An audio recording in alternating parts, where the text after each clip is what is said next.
ఏవండి? చెప్పు. June 4న election results కదా! ఆ! ఈసారి ఎవరు గెలుస్తారనుకుంటున్నారు? ఎవరు గెలుస్తారో ఆ రోజు తెలుస్తది కదా! ఎందుకంత తొందర? అబ్బా! మీరెవరు గెలుస్తారనుకుంటున్నారో చెప్పండి. ఒక్క పెట్టట్లేదు ముందు ఫ్యాన్ ఎయి. ఫ్యానా? అంటే వైఎస్ఆర్‌సీపీ గెలుస్తదనుకుంటున్నారా? అబ్బో! నేనెప్పుడన్నానే? నా బుర్ర హీట్ ఎక్కిపోతుంది. ఒక గ్లాస్ మంచినీళ్ళు తీసుకురా ఫస్ట్ ఎళ్లి. ఇగో ఇవన్నీ టాపిక్‌లు పట్టుకొస్తావు. గ్లాసా? అంటే జనసేన పవన్ కళ్యాణ్ గెలుస్తాడనుకుంటున్నారా? అదెప్పుడన్నాను? రామచంద్ర ప్రభు. చంద్రప్రభు అంటే చంద్రబాబు నాయుడు గారు సైకిల్ గెలుస్తదనుకుంటున్నారన్నమాట. ఇంక ఆపుతావా? అస్తం అంటే కాంగ్రెస్ పార్టీ మళ్ళీ వస్తదంటున్నారా?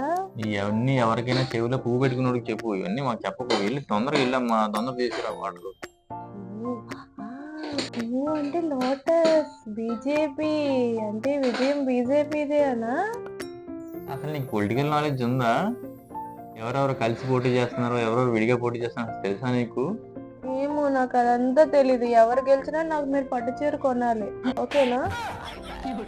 పట్టు చీరకి వేసావన్నమాట టెండరు. ఎవరు గెలుస్తారన్నది మనకు అనవసరం. మనకు మాత్రం పట్టు చీర మాత్రం కావాలి. Yes. ఎందుకు బేసిక్ సెన్స్ ఉండదు మనిషికి.